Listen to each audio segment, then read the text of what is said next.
Vamos a ver esta mañana qué es eso de la Navidad, qué significa, qué es la Navidad.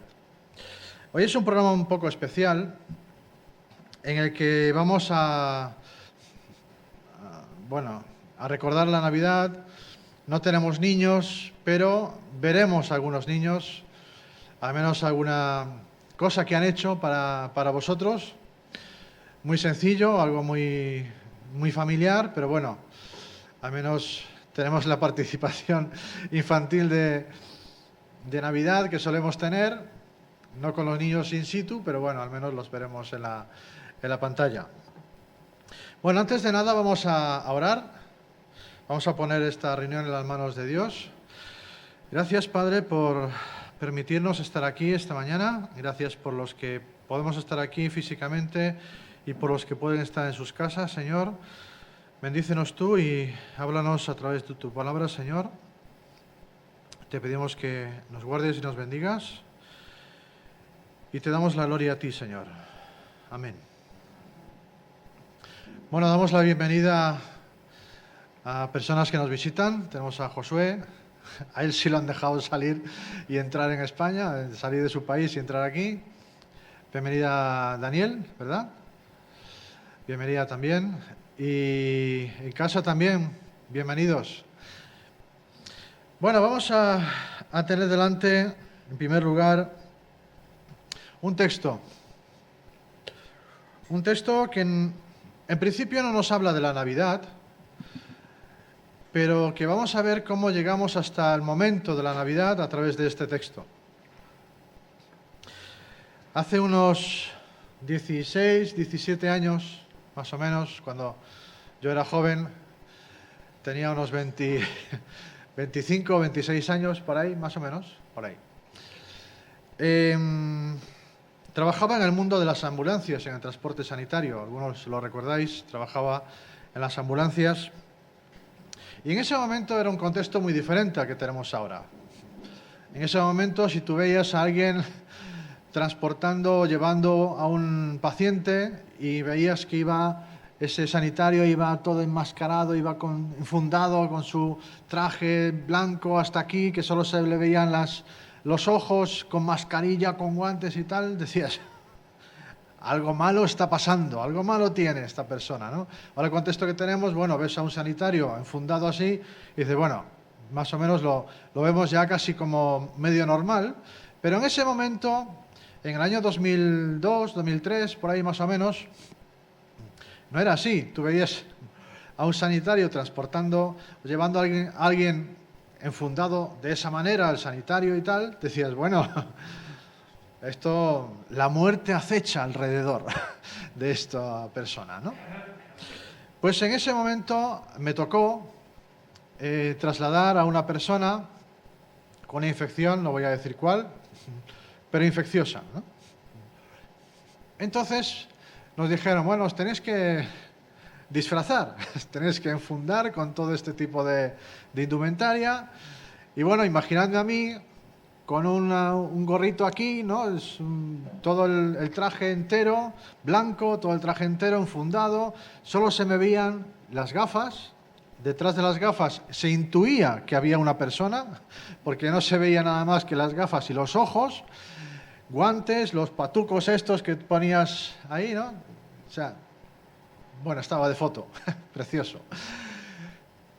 Y nos dijeron, bueno, tenéis que llevar a esta persona de un hospital a otro lugar. En teoría, cuando llegábamos al otro lugar, ese otro lugar estaba preparado para recibirnos con todas las medidas de seguridad necesarias y estaban avisados de que íbamos con este tipo de paciente. Llegamos al lugar, allí no había nadie, en la puerta no había nadie, y entonces le digo a mi compañero, bueno, voy a bajar, voy a preguntar, a ver qué ocurre. Total, era un lugar en el que hay una sala de espera. Imaginadme a mí con ese traje puesto, en ese contexto en el que no había ni pandemia ni nada parecido, y lo único que veías eran en las películas. Ver a una persona, tú estás sentado en una sala de espera, ves a una persona entrar con esa indumentaria y lo que haces es echarte para atrás, cogerte a la silla y que no me toque. Bueno, al fondo había un mostrador un poco alto, y detrás veía una cabeza de una persona joven, un chico joven, que estaba escribiendo así algo, y entonces me acerco al mostrador, silencio sepulcral en la sala, me acerco al mostrador, me pongo así por encima y digo, hola. El chico estaba así.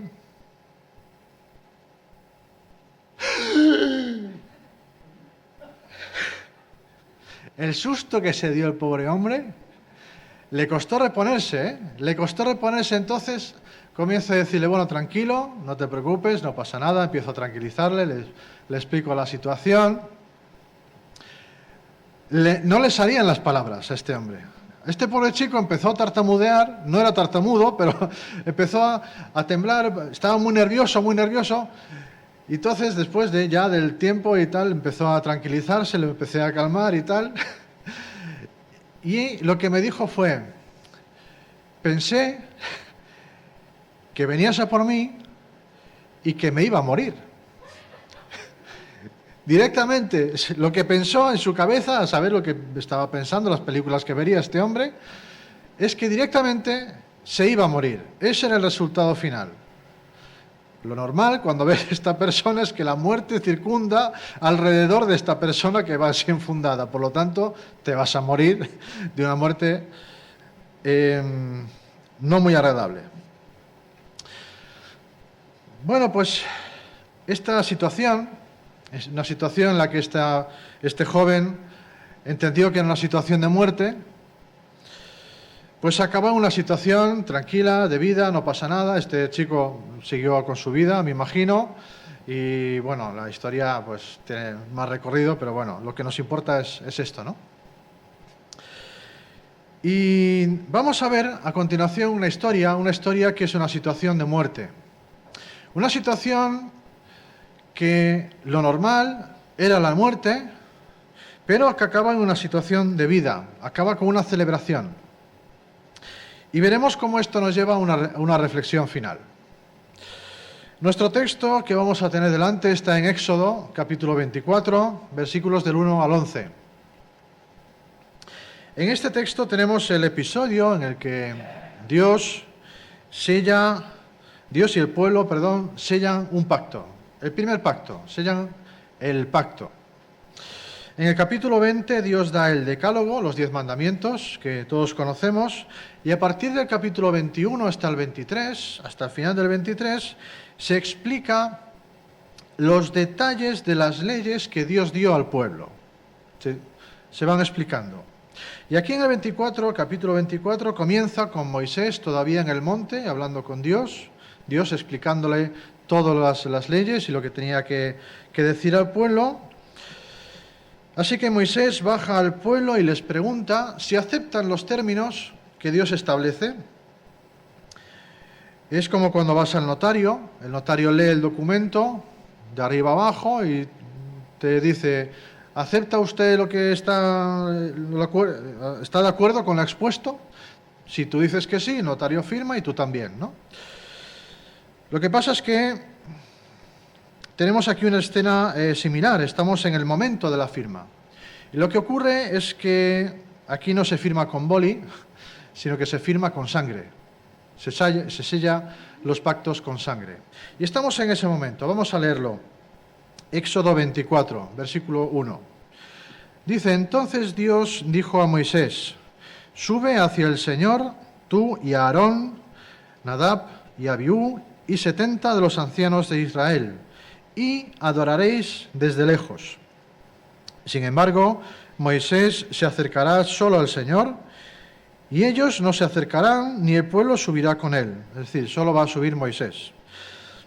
Y Moisés vino y contó al pueblo todas las palabras del Señor y todas las ordenanzas, y todo el pueblo respondió a una voz y dijo, haremos todas las palabras que el Señor ha dicho.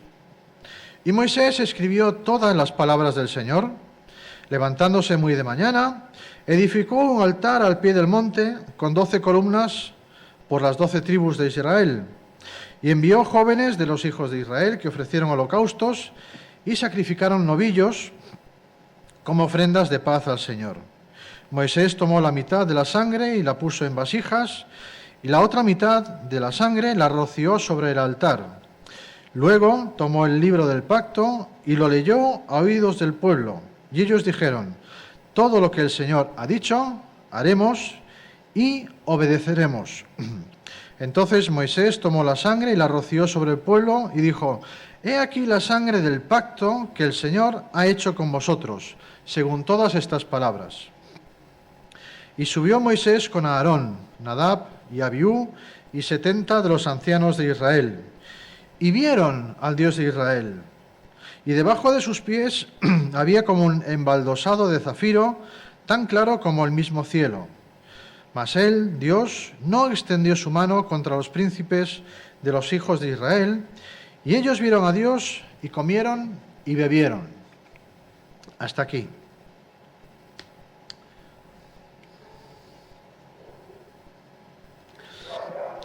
Así que después de Dios darle las leyes a Moisés, le dice: bueno, mira, vas a venir tú con Aarón, Nadab y Abiú y 70 de los ancianos, pero no os acerquéis.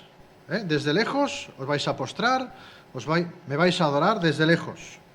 Os inclináis, pero solo tú, Moisés, te acercarás después. Así que Moisés baja hasta donde está el pueblo, les dice todo lo que Dios le dijo, les expone las leyes y el pueblo las acepta. Moisés las escribe, las redacta en un documento, un libro, y a la mañana siguiente Moisés madruga y se pone a construir un altar al pie del monte, con 12 columnas que representaban las 12 tribus de Israel. Y llega el momento de sellar el pacto con sangre. Moisés vierte la mitad de la sangre sobre el altar y la otra mitad de la sangre del sacrificio la guarda en vasijas para echarla después sobre el pueblo. Pero antes de hacerlo, toma el libro del pacto, lo lee otra vez, porque ya lo había leído, lo había expuesto, ahora lo lee, antes lo hizo de memoria, de forma que todos puedan oírlo y que no quede ningún tipo de duda sobre las condiciones de este pacto. Y el pueblo vuelve otra vez a decir a una sola voz, es decir, todos estaban de acuerdo en lo que estaban diciendo: haremos todas las cosas que Yahvé ha dicho y obedeceremos. Y aquí en esta segunda vez el pueblo añade un detalle que no había dicho el día anterior, y es que obedeceremos. De aquí en adelante vamos a obedecer a Dios, es una acción que se continúa en el tiempo. Entonces, cuando el pueblo dice esto, rocía la sangre sobre el pueblo, seguramente lo hizo sobre los representantes de cada tribu. Y entonces dice algo sobre lo que después vamos a volver. Dice en el versículo 8: he aquí la sangre del pacto. Así que el primer pacto entre Dios y el pueblo de Israel se sella con la sangre de una víctima inocente. Y así el pueblo recibía los beneficios de ese sacrificio, era beneficiario del pacto que Dios había hecho con ellos. Y en el versículo 9 Moisés da cumplimiento a la orden de Dios de subir al monte con Aarón, con Nadab, Abiú y 70 ancianos. Vamos a ponernos un momento en esta escena. Estos hombres comienzan a subir al monte. ¿Os acordáis de qué es lo que tenían que hacer cuando subieran? Desde lejos, me adoráis, desde lejos, os postráis desde lejos, ¿verdad? Bueno, cuando se hacía un pacto, se realizaba una comida. Era la comida del sacrificio, se hacía una comida. Y por el texto tampoco queda demasiado claro si estamos en el momento de la comida, si estamos antes, o en el momento en el que estaban inclinados adorando, ¿no? Algunos se inclinan por lo primero, ya que el versículo 11 parece que dice que primero vieron a Dios y después comieron y bebieron, y otros que lo estaban haciendo todo a la vez, comiendo y bebiendo con Dios. Pero es igual. Lo cierto es que estamos en ese momento, estamos ahí.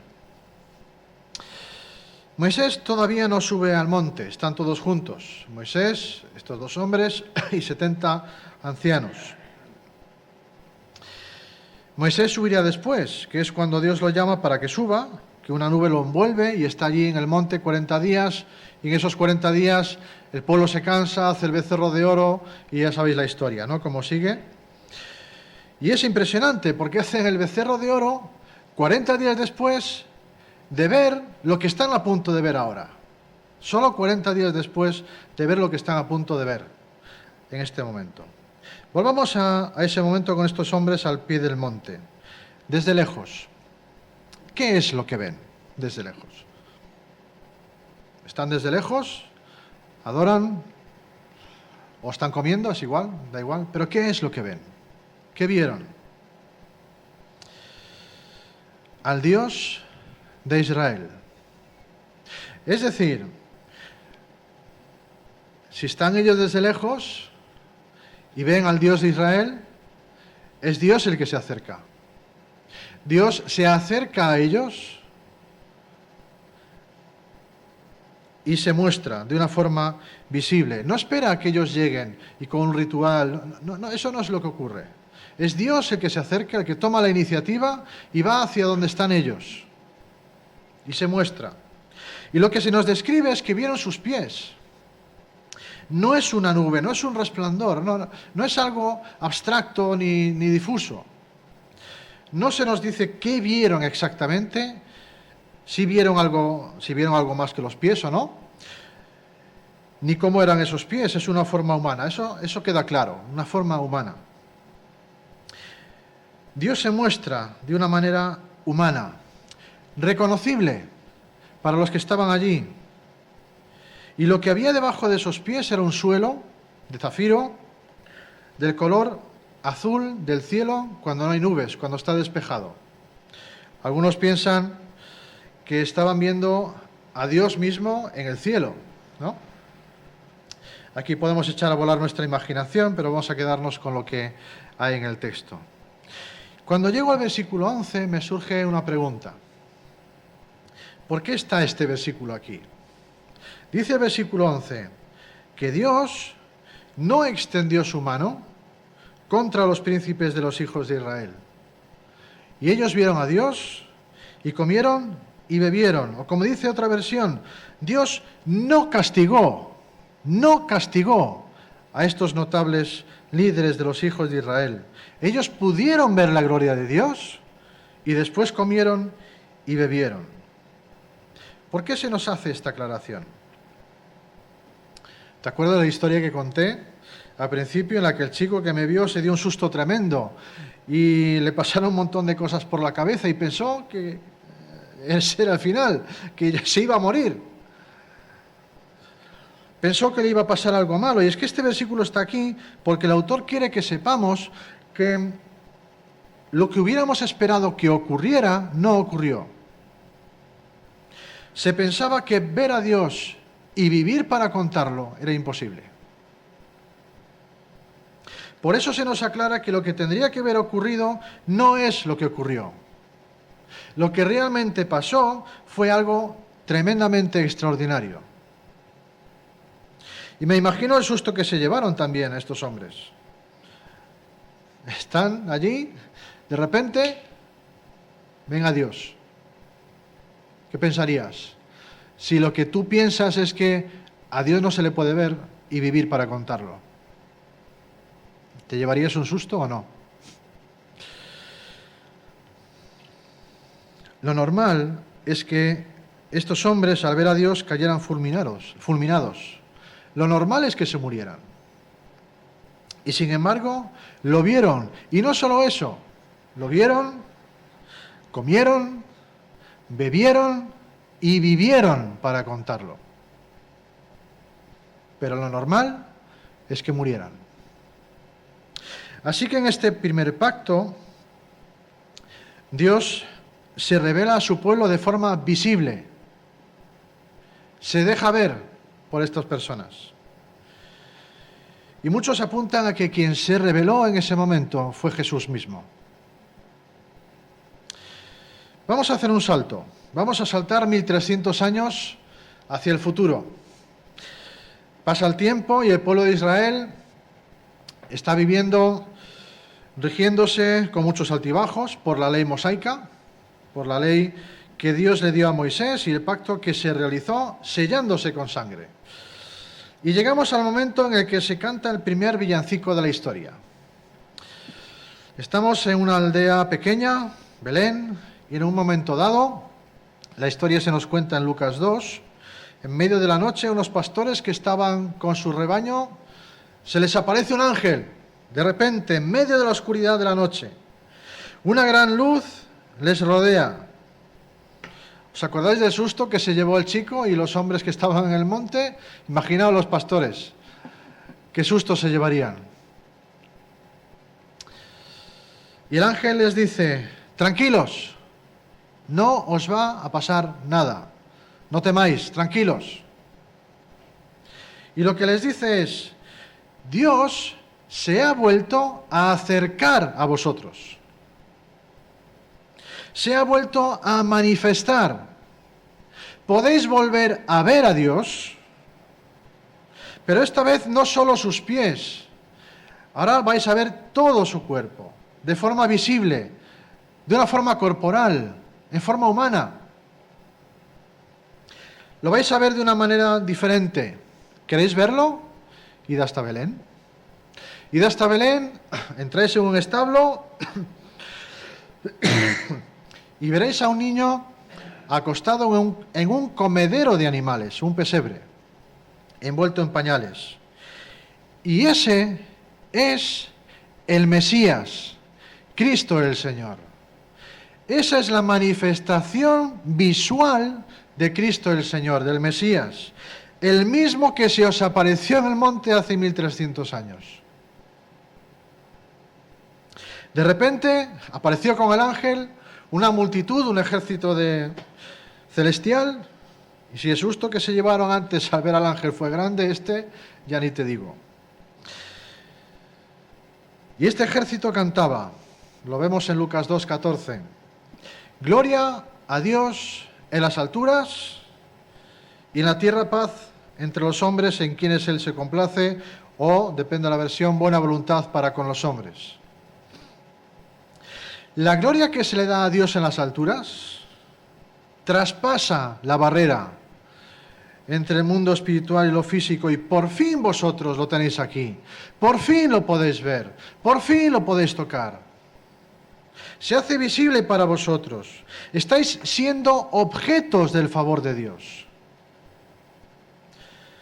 El mismo Jesús, el Hijo de Dios, se os está revelando de una manera totalmente inimaginable. Una manera totalmente inimaginable. Y eso es lo mejor que os podría ocurrir. Lo podéis ver, lo podéis tocar, podéis estar con Él, podéis hablar con Él. Y ocurrirá algo impensable. Vais a vivir. Porque lo normal, lo normal es que murierais. Pero vais a vivir.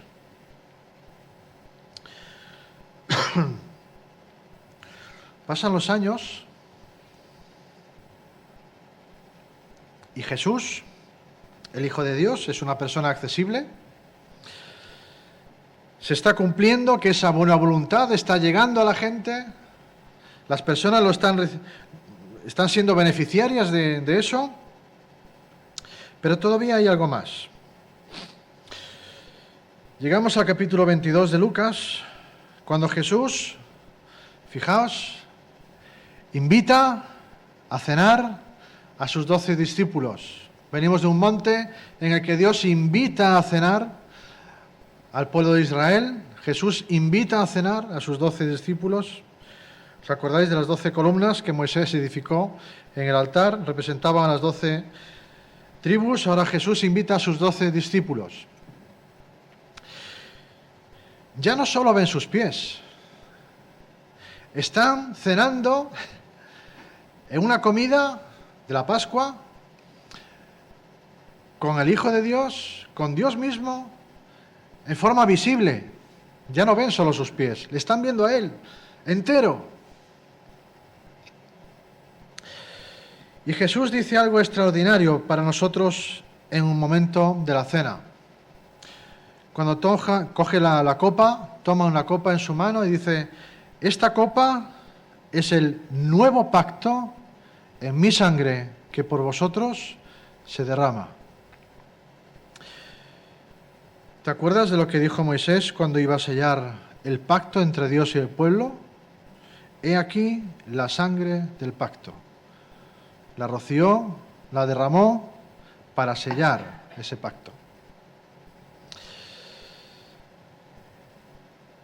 Ese era el primer pacto, pero ahora Jesús dice que esa copa simboliza un nuevo pacto que también se sella con sangre derramada, rociada.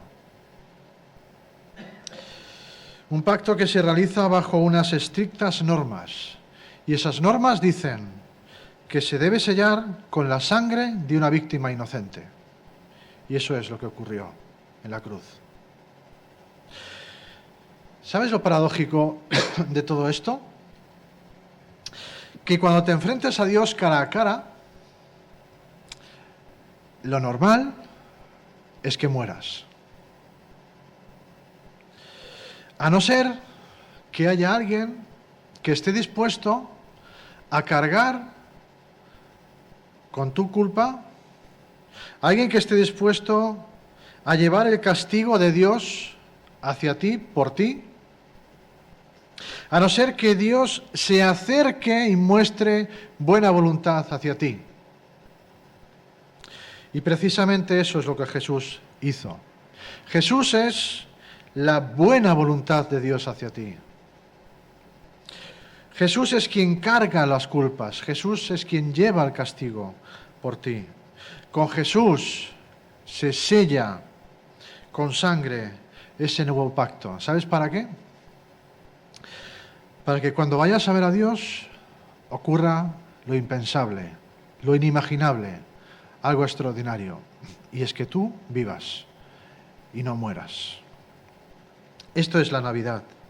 Dios se acerca, te muestra su favor, te trae un regalo en Navidad. Ese regalo es Jesús. Amén.